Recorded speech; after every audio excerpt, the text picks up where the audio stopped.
नमस्कार साथियों, ज्ञान मित्रा में आप सबका स्वागत है। तो आज हम लोग करने वाले हैं एसएससी और रेलवे में जो रिपीटेड क्वेश्चन है, जिसको प्रीवियस ईयर क्वेश्चन कहा जाता है, इसको हम लोग टेस्ट के माध्यम से पढ़ेंगे। ठीक है, तो टेस्ट वन में क्या है, पूरे 50 क्वेश्चन है जीके जीएस का। और इन 50 क्वेश्चन में आपको क्या करना है कि टेस्ट ही देना है आपको यहाँ पे, और 50 में आप देखें कि आपका कितना क्वेश्चन सही हो रहा है। ठीक है, अगर आपको 30+ अगर आप कर रहे हैं तो आपका तैयारी कहीं ना कहीं बेहतर है, और अगर इससे कम कर रहे हैं तो आपको तैयारी की ज़रूरत है अभी। ठीक है, और ये 30 के बाद आप जितना भी ज़्यादा ला सकते हो उस हिसाब से आपका रैंक भी आप अच्छे कर पाओगे। ठीक है, तो सबसे पहले तो आप क्या करें कि एक पेन और कॉपी ले ले, नोटबुक ले ले, और जो भी क्वेश्चन है, जैसे कि क्वेश्चन है तो इसका हम आंसर नहीं किए यहाँ पे। ठीक है, इसका आंसर हम लोग बाद में करेंगे, इसी वीडियो में बाद में लास्ट में करेंगे।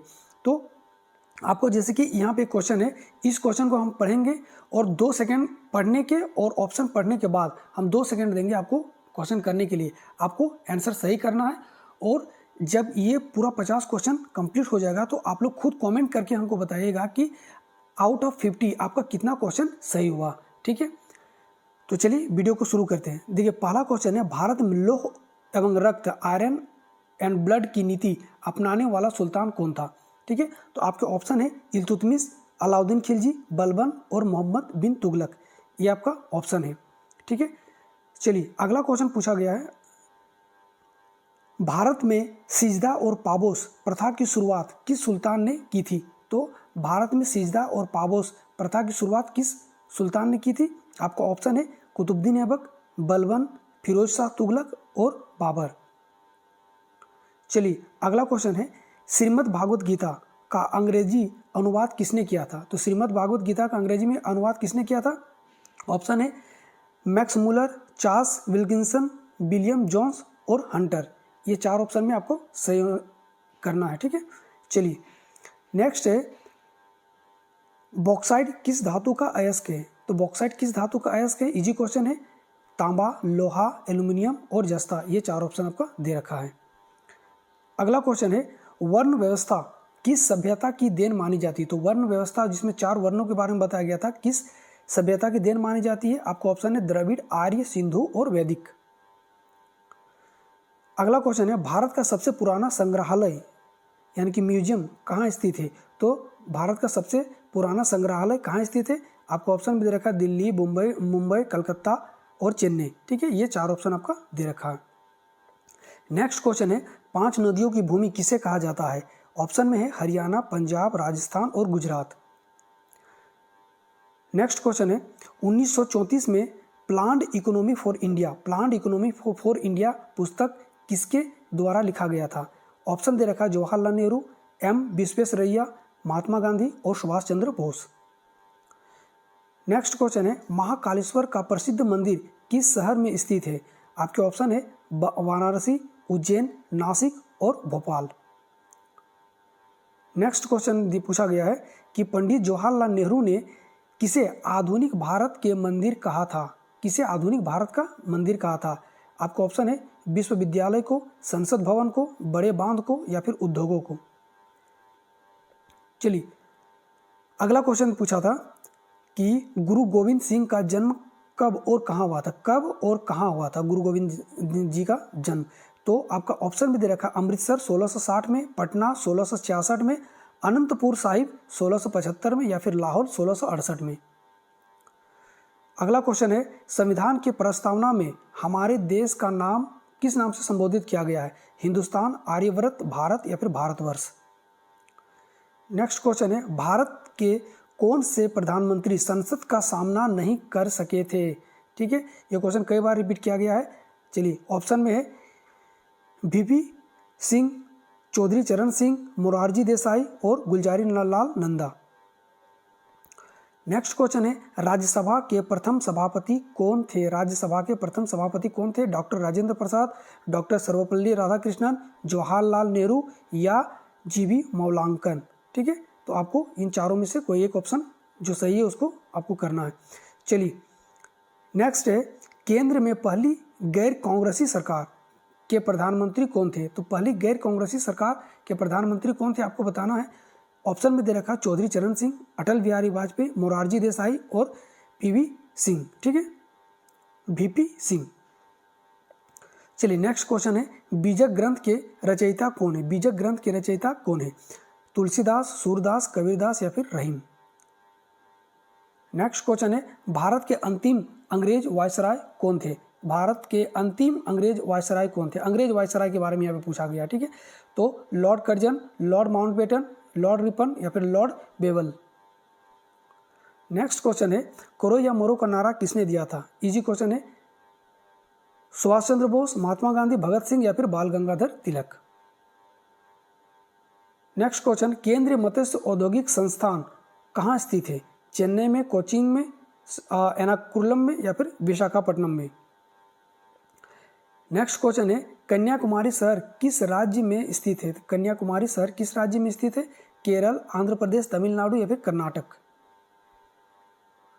नेक्स्ट क्वेश्चन है, दादर और नागर हवेली केंद्र शासित प्रदेश भारत के किन दो राज्यों के बीच स्थित है? किन दो राज्यों के बीच स्थित है? और आपका जो ऑप्शन है वो दिया गया है, गुजरात और राजस्थान, महाराष्ट्र और गोवा, गुजरात और महाराष्ट्र, मध्य प्रदेश और गुजरात। नेक्स्ट क्वेश्चन है, भारत में चंदन के लिए कौन सा राज्य प्रसिद्ध है? तो भारत में चंदन के लिए कौन सा राज्य प्रसिद्ध है? पंजाब, कर्नाटक, बिहार या फिर ओडिशा। नेक्स्ट है, भारत में सर्वाधिक रेशम उत्पादक किस राज्य में होता है? सर्वाधिक रेशम का उत्पादक किस राज्य में होता है? पश्चिम बंगाल, असम, तमिलनाडु या फिर कर्नाटक। इन चार ऑप्शन में आपको सही ऑप्शन को चुनना है। नेक्स्ट है, नोबेल पुरस्कार कितने क्षेत्रों में दिया जाता है? 4, 5, 6 या फिर 7। नेक्स्ट क्वेश्चन है, आधी रात के समय जब दुनिया सो रही होगी, भारत जीवन और स्वतंत्रता के लिए जागेगा, यह कथन किसने कहा था? यह जो है किसका कथन है ये आपको बताना है। महात्मा गांधी, सरदार पटेल, जवाहरलाल नेहरू या फिर राजेंद्र प्रसाद। नेक्स्ट क्वेश्चन है, भारत कौन सा वेद गद और पद यानी कि गद और पद दोनों यानी कि रचना और कविता दोनों, ठीक है, दोनों में रचित है? तो आपको ऑप्शन दे रखा है, ऋग्वेद, सामवेद, यजुर्वेद या फिर अथर्ववेद। नेक्स्ट क्वेश्चन है, बौद्ध धर्म को सबसे पहले अपनाने वाली महिला कौन थी? आपके ऑप्शन में दे रखा है, यशोधरा, गौतमी, नंदा या फिर आम्रपाली। ये चार ऑप्शन है, सही ऑप्शन क्या था आपको बताना है। नेक्स्ट है, तीनों गोलमेज सम्मेलन में भाग लेने वाला नेता कौन थे? ये चार ऑप्शन है, चार ऑप्शन में आपको बताना है कौन थे। महात्मा गांधी, जवाहरलाल नेहरू, डॉक्टर BR अम्बेडकर या फिर सुभाष चंद्र बोस। नेक्स्ट क्वेश्चन है, 1857 की क्रांति के समय भारत 1857 के क्रांति के समय ब्रिटेन का प्रधानमंत्री कौन था? ठीक है, ब्रिटेन का प्रधानमंत्री पूछा गया है। आपके ऑप्शन में दे रखा है, चर्चिल, पामस्टन, एटली या फिर गोल्डस्टोन। चलिए नेक्स्ट क्वेश्चन है, गुरु गोविंद सिंह की मृत्यु के बाद सिखों का नेतृत्व किसने किया था? गुरु गोविंद सिंह की मृत्यु के बाद सिखों का नेतृत्व किसने किया था? रंजीत सिंह ने, बंदा बहादुर, गुरु तेग बहादुर या फिर हरगोविंद जी ने। चलिए नेक्स्ट क्वेश्चन है, a passage to India, a passage to India पुस्तक के लेखक कौन है? RK नारायण, EM फॉस्टन, मुल्कराज आनंद या फिर सलमान रुश्दी। नेक्स्ट क्वेश्चन है, नियाग्रा जलप्रपात कहाँ स्थित है? आपको ऑप्शन दे रखा, भारत, अमेरिका, चीन या फिर रसिया। चलिए नेक्स्ट क्वेश्चन है, अल हिलाल समाचार पत्र की शुरुआत किसने की थी? अल हिलाल समाचार पत्र की शुरुआत किसने की थी? महात्मा गांधी, मौलाना अबुल कलाम आजाद, बाल गंगाधर तिलक या फिर लाला लाजपत राय।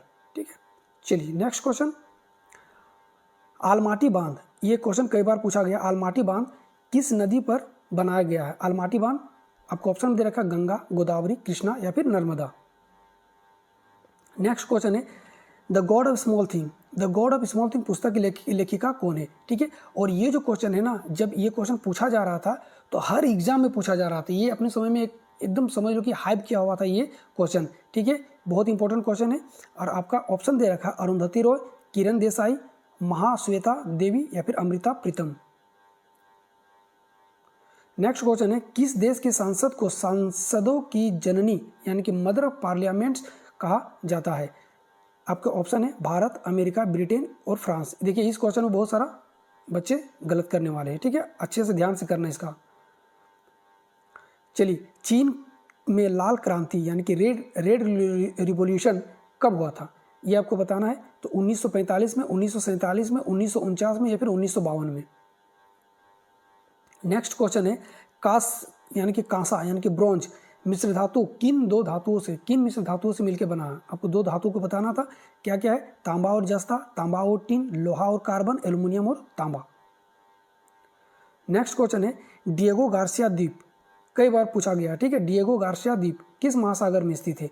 प्रशांत महासागर, अटलांटिक महासागर, हिंद महासागर या फिर आर्कटिक महासागर। नेक्स्ट क्वेश्चन है भाखड़ा नांगल बांध का निर्माण किस वर्ष पूरा हुआ था? देखिए दो क्वेश्चन पूछा जाते हैं, किस वर्ष पूरा हुआ था और किस वर्ष स्टार्ट हुआ था और किस वर्ष खत्म हुआ था, यानी कि उद्घाटन हुआ था, किस वर्ष उद्घाटन किया गया था, ठीक है। तो यहाँ पे पूछा गया किस वर्ष पूरा हुआ था, यानी कि इसका उद्घाटन कब किया गया था। तो 1955 में, 1960 में, 1963 में या फिर 1968 में, ये आपका ऑप्शन दे रखा है। सार्क की स्थापना कब हुई थी? सार्क की स्थापना कब हुई थी? 1980, 1985, 1990, 1995 आपके ऑप्शन में दे रखा है।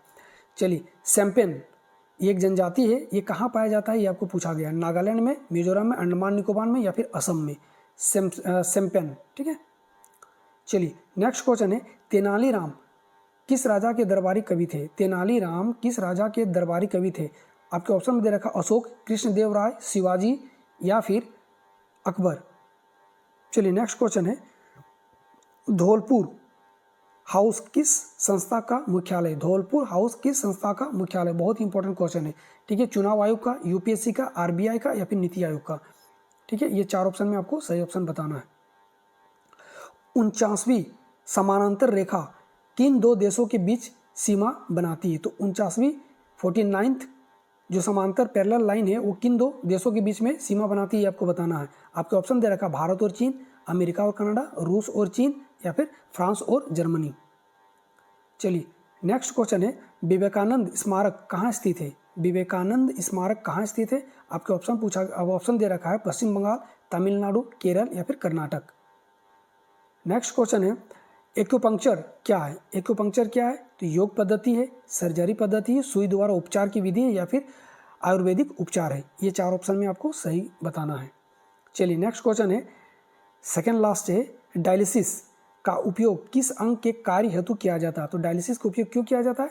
हृदय के लिए, फेफड़ा के लिए, गुर्दा के लिए यानी कि किडनी के लिए या फिर यकृत यानी कि लीवर के लिए, ठीक है। तो ये आपका चार ऑप्शन था, सही आपको बताना है। चलिए आज का जो लास्ट क्वेश्चन था जो आपको बताना है वर्तमान में पांचाल देश किस नाम से जाना जाता? पांचाल देश आपको जानते हो पांचाली यानी कि द्रौपदी, जहाँ जो राजा द्रौपद की बेटी थी, ठीक है। तो वही पंचाल देश के बारे में पूछा गया है कि किस नाम से जाना जाता है, ठीक है। अभी वर्तमान में पंचाल देश को किस नाम से जाना जाता है? तो ये पंजाब, हरियाणा, राजस्थान या फिर गुजरात।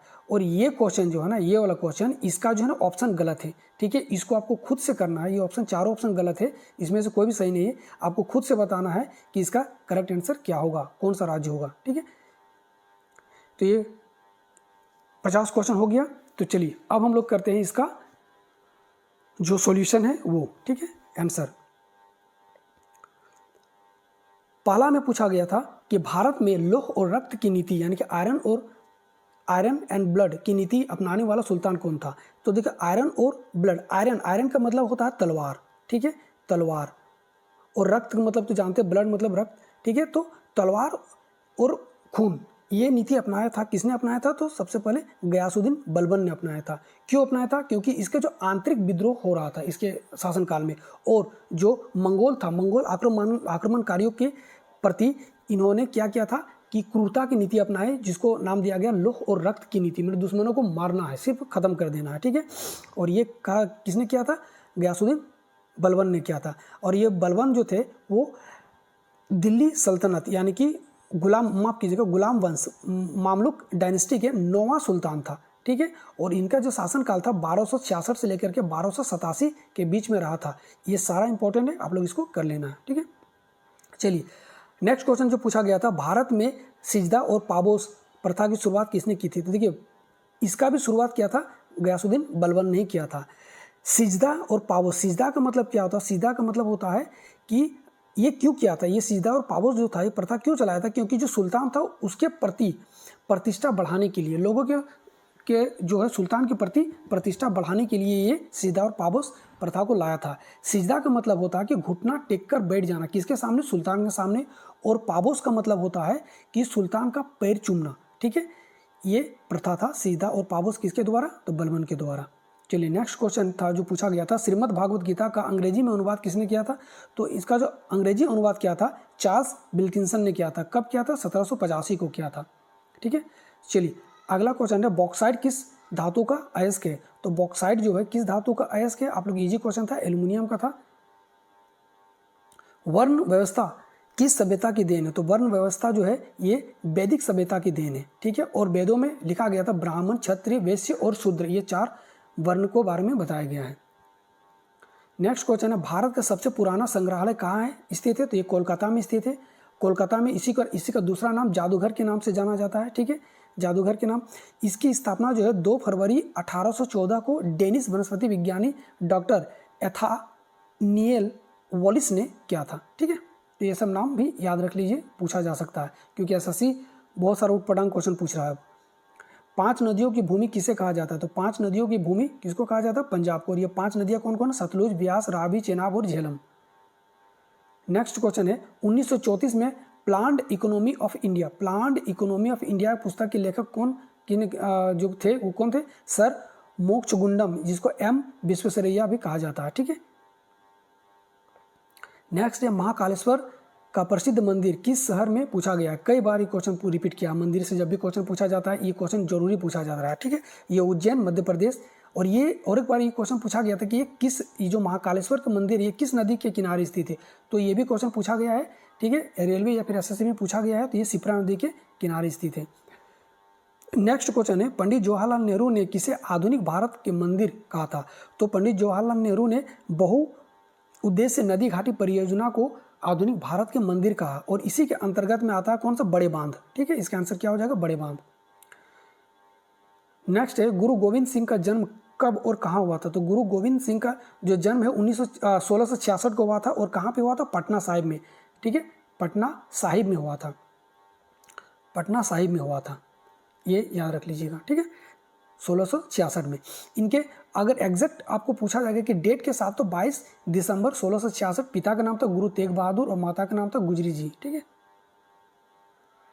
नेक्स्ट है, संविधान की प्रस्तावना में हमारे देश को किस नाम से जाना जाता है, कि प्रस्तावना में जो है इसको भारत के नाम से जाना जाता है। ठीक है, और संवैधानिक नाम क्या है, प्रस्तावना में भारत के नाम से जाना जाता है। जो जवाहरलाल नेहरू ने जो प्रस्तावना पेश किए थे उनमें भारत के नाम से जाना गया इनको, हमारा देश को। और संविधानिक नाम यानी कि अनुच्छेद 1 में जो है उसको हमारे देश को इंडिया यानी भारत कहा गया, इंडिया दैट इज भारत बताया गया है। तो दोनों ही याद रख लीजिए, दोनों इंपॉर्टेंट है। ठीक है, नेक्स्ट, भारत के कौन से प्रधानमंत्री संसद का कभी भी सामना नहीं कर पाया था। देखिए, संसद का सामना नहीं कर पाया मतलब इसका जो पीरियड था, जो टाइमिंग पीरियड था प्रधानमंत्री का, वो बहुत ही कम था, यानी कि 28 जुलाई 1979 से 14 जनवरी 1989 तक ही चला था। ठीक है, जिस कारण से ये कभी भी जो है ना संसद पे नहीं जा पाया था। और इनका नाम क्या था, तो चौधरी चरण सिंह, इसका करेक्ट आंसर हो जाएगा चौधरी चरण सिंह। नेक्स्ट है, राज्यसभा के प्रथम सभापति कौन थे, तो राज्यसभा के प्रथम सभापति आप लोग को सबको पता होगा कौन थे, डॉक्टर सर्वपल्ली राधाकृष्णन, इसका करेक्ट आंसर हो जाएगा। और ये 13 मई 1952 से लेकर के 12 मई 1962 तक इनका कार्यकाल रहा था। नेक्स्ट क्वेश्चन है, केंद्र में पहली गैर कांग्रेसी सरकार के प्रधानमंत्री कौन बने थे, आपको पता होगा मोरारजी देसाई जी जो थे गैर कांग्रेसी सरकार बने थे। और ये किनके थे, जनता पार्टी के थे। ठीक है, जनता पार्टी के नेता थे।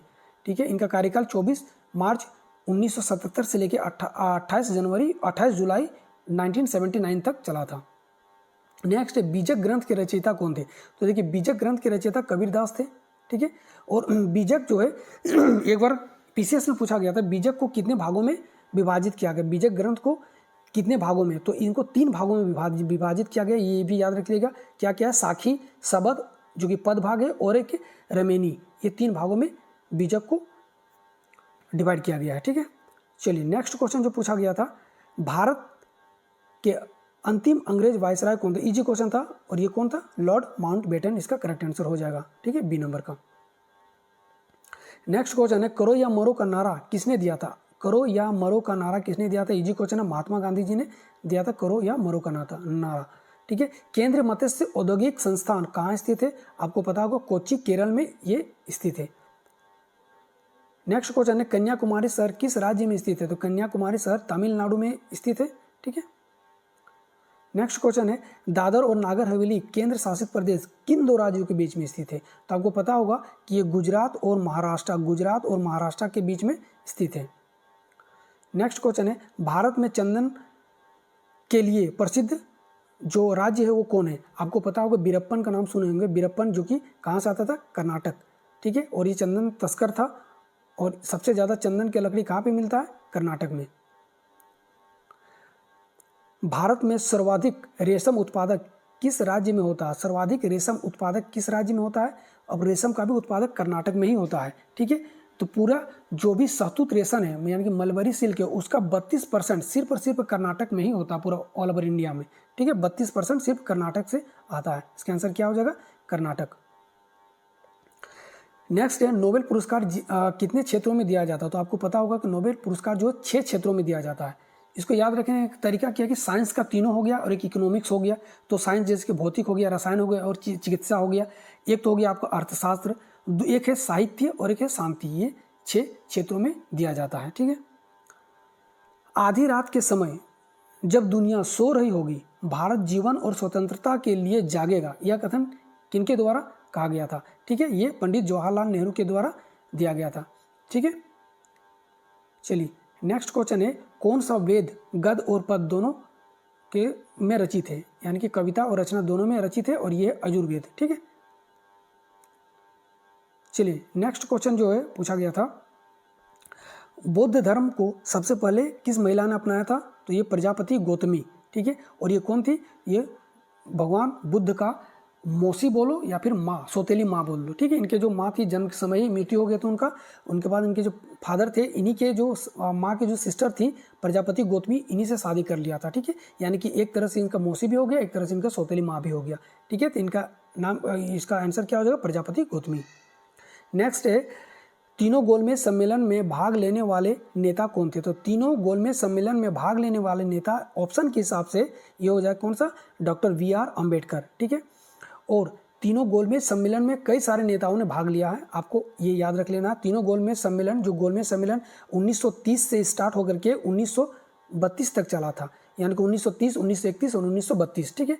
तो इनमें से भाग लेने वाले तीनों में कौन कौन थे? तेग बहादुर सप्रू, बीकानेर के राजा गंगा सिंह, NM जोशी, CY चिंतामणि और BS मुंजे। ठीक है। ये सब नाम भी याद रख लेना है BR अम्बेडकर के साथ भी। ठीक है। ये सब नाम। अच्छा, महात्मा गांधी ने केवल दूसरे गोलमेज सम्मेलन में भाग लिया था 1931 में। मोहम्मद अली जिन्ना में सिर्फ तीसरे गोलमेज सम्मेलन में भाग लिया था, पहला और दूसरा में नहीं लिया था। कांग्रेस ने दूसरे गोलमेज सम्मेलन में भाग लिया था। तो ये सब याद रखिएगा, ये सब क्वेश्चन पूछा जाता है। ठीक है। 1857 के क्रांति के समय ब्रिटेन के प्रधानमंत्री कौन थे? तो आपको पता होगा कि ब्रिटेन के उस समय जो प्रधानमंत्री थे कौन से? पामस्टॉन। ठीक है। पामस्टन थे। चलिए नेक्स्ट क्वेश्चन है गुरु गोविंद सिंह की मृत्यु के बाद सिखों का नेतृत्व किसने किया था? तो सिखों का नेतृत्व किया था बंदा बहादुर ने। ठीक है। इसका आंसर हो जाएगा बी नंबर का बंदा बहादुर, इन्हें लक्ष्मण देव के नाम से भी जाना जाता है। ये भी आप लोग फैक्ट याद रख लीजिएगा। चलिए नेक्स्ट क्वेश्चन है a passage to India. A passage to India पुस्तक के लेखक कौन है? तो इनका जो आंसर हो जाएगा EM फॉस्टर्स। EM फॉस्टर्स इसका करेक्ट आंसर हो जाएगा। नेक्स्ट है नियाग्रा जलप्रपात। इजी क्वेश्चन था ये। अमेरिका में नियाग्रा जलप्रपात अमेरिका में पाया जाता है। ठीक है। अल हिलाल समाचार पत्र की शुरुआत किसके द्वारा किया गया था? तो कि एक साप्ताहिक समाचार पत्र था जो कि उर्दू में लिखा गया था और इनका और ये जो है किनके द्वारा शुरुआत किया गया था? मौलाना अबुल कलाम आज़ाद के द्वारा इसकी शुरुआत की गई थी। ठीक है। आलमाटी बांध किस नदी के में बनाया गया? किस नदी में बनाया गया? ठीक है। तो आलमाटी बांध जो है ये कृष्णा नदी पे बनाया गया, कृष्णा नदी पे बनाया गया। ठीक है। चलिए नेक्स्ट है the God of small things. ठीक है। ये कई बार क्वेश्चन पूछा गया the God of small things, और इसका जो करेक्ट आंसर हो जाएगा अरुंधति रॉय। इसका करेक्ट आंसर हो जाएगा अरुंधति रॉय। नेक्स्ट क्वेश्चन है किस देश की संसद को संसदों की जननी यानी कि मदर ऑफ पार्लियामेंट कहा जाता है? इसका आंसर हो जाएगा ब्रिटेन। ब्रिटेन को संसदों की जननी कहा जाता है। ठीक है। ब्रिटेन की संसद को। नेक्स्ट क्वेश्चन है चीन में लाल क्रांति यानी कि रेड रिवॉल्यूशन कब हुआ था? तो 1949 में हुआ था रेड रिवॉल्यूशन, 1 अक्टूबर। इसको अगर डेट के साथ याद रखना है तो 1 अक्टूबर 1949 करेक्ट आंसर इसका हो जाएगा। ठीक है, कांसा जो है किन दो धातुओं की मिश्र धातु है। ठीक है, तो ये हो जाए किसका, तांबा और टीन का, कांटी, इसे याद रखते हैं हम लोग, इसका शॉर्ट ट्रिक है। ठीक है, तो ये क्या हो जाएगा, तांबा और टीन इसका करेक्ट आंसर हो जाएगा। नेक्स्ट क्वेश्चन है डिएगो गार्सिया द्वीप कहाँ स्थित है, कई बार क्वेश्चन पूछा गया है। ठीक है, ये कहाँ पे, हिंद महासागर में, हिंद महासागर इसका करेक्ट आंसर हो जाएगा। देखिए एक बार क्वेश्चन कहीं पे पूछा गया था, हम इसको पढ़े थे, तो डिएगो गार्सिया जो ना, ये चागोस द्वीप समूह, किस द्वीप समूह, ये बहुत इंपॉर्टेंट, चागोस द्वीप समूह का सबसे बड़ा और सबसे दक्षिणी कोरल एटोल है। ठीक है, यानी कि इसको आपको याद रख लेना है, किस द्वीप समूह का हिस्सा है, तो चागोस द्वीप समूह का हिस्सा है। ठीक है, चलिए नेक्स्ट है भाखड़ा नांगल बांध का निर्माण किस वर्ष पूरा हुआ था, किस वर्ष पूरा हुआ था, तो देखिए ये तो पूरा हुआ था 1963 में। 1963 में तत्कालिक प्रधानमंत्री जवाहरलाल नेहरू के द्वारा इनका उद्घाटन किया गया था इसका। ठीक है, और ये जो स्टार्ट हुआ था वो हुआ था 1948 में स्टार्ट हुआ था बनना इसका काम। ये कहाँ पे, हिमाचल प्रदेश के बिलासपुर जिले में सतलज नदी पे बनाया गया ये बांध, कौन बांध, भाखड़ा नांगल बांध। ठीक है, नेक्स्ट क्वेश्चन है कि सार्क की स्थापना कब हुई थी, तो सार्क की जो स्थापना हुई थी 1985 में हुआ था। ठीक है, सार्क की स्थापना कब हुई थी, 1985 में, और इसको एग्जैक्ट अगर डेट के साथ याद रखना है तो 8 दिसंबर 1985 को कहाँ पे हुआ था, ढाका बांग्लादेश में हुआ था। ठीक है, लेकिन इसका जो मुख्यालय है काठमांडू नेपाल में है।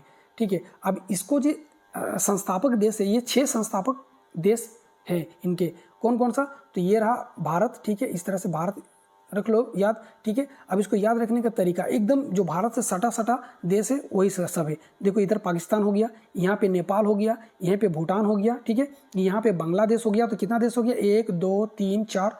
ठीक है, यहाँ पे आपको जो ना मलेशिया को छोड़ देना, मलेशिया को नहीं लेना, इधर मालदीव को ले लेना है, और यहाँ पे आपको श्रीलंका को ले लेना है। तो 1 2 3 4 5 और 6, ये 6 देश, 1 हो गया, 2 हो गया, 3 हो गया, ये हो गया, 4 हो गया, ये हो गया, 5 हो गया, और ये हो गया 6 हो गया। ये 6 देश संस्थापक देश थे, और इसका जो हुआ था कहाँ पे, ढाका में हुआ था, और इसका जो हेडक्वार्टर ये कहाँ पे, काठमांडू में है। ठीक है, नेपाल में है।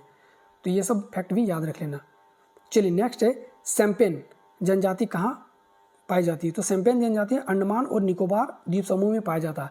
अगर अंडमान और निकोबार दोनों अलग अलग ऑप्शन में रहे तो आपको निकोबार करना, क्योंकि सबसे ज़्यादा निकोबार में पाया जाता है, अंडमान में भी पाया जाता है थोड़ा बहुत, लेकिन अगर अंडमान और निकोबार को अलग अलग देती ऑप्शन में तो आपको निकोबार ही करना है। ठीक है, चलिए नेक्स्ट क्वेश्चन है तेनालीराम किस राजा के दरबारी कवि थे, तो आप लोग को पता होगा कि तेनालीराम विजयनगर साम्राज्य के जो सबसे महान राजा थे कृष्णदेव राय, उनके अष्ट दिग्गज के नाम से जाना जाता था, जिसपे 8 कवि होते थे, उन्हीं में एक थे तेनालीराम। ठीक है, तो इसका आंसर क्या हो जाएगा, कृष्णदेव राय।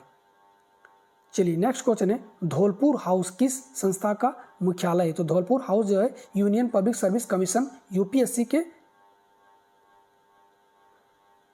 धौलपुर हाउस यूपीएससी जो संस्था है उसका मुख्यालय है। ठीक है, चलिए नेक्स्ट क्वेश्चन है 49वीं समानांतर रेखा किन 2 देशों के बीच में सीमा बनाती है। देखिए आपको इसको याद रखने का तरीका है, जो अमेरिका का जो झंडा है, ठीक है, फ्लैग है, उस पर 50 स्टार बना हुआ है, 50 स्टार।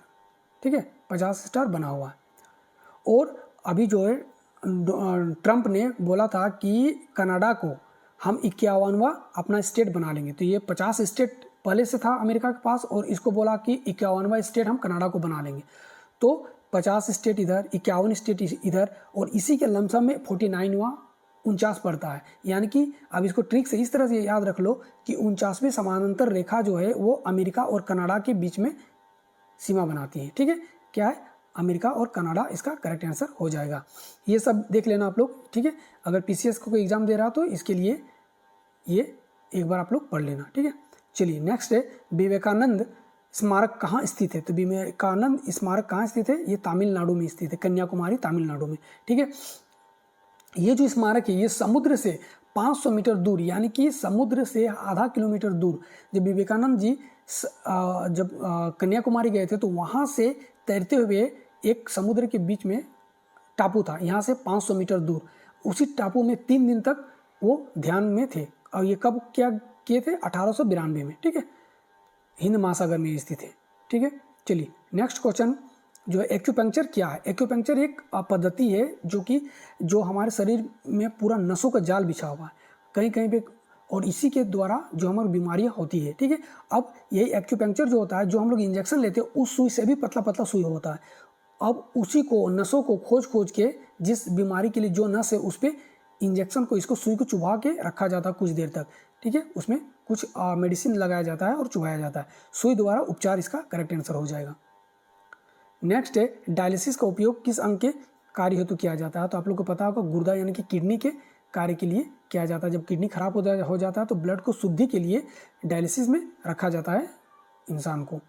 चलिए नेक्स्ट, और इसका आज का लास्ट क्वेश्चन जो पूछा गया था आप लोगों से, वर्तमान में पंचाल देश किस नाम से जाना जाता है। तो वर्तमान में पंचाल देश, ऑप्शन सब ये गलत है, ये उत्तर प्रदेश में रुहेलखंड क्षेत्र के नाम से जाना जाता है। इसका करेक्ट आंसर हो जाएगा क्या, उत्तर प्रदेश, रुहेलखंड, ठीक है। तो वीडियो कैसा लगा आप लोग जरूर बताइएगा। अगर वीडियो अच्छा लगा तो आप लोग प्लीज़ चैनल को लाइक, सब्सक्राइब और शेयर कर दीजिएगा। वीडियो देखने के लिए थैंक यू। तब तक के लिए जय हिंद, जय भारत।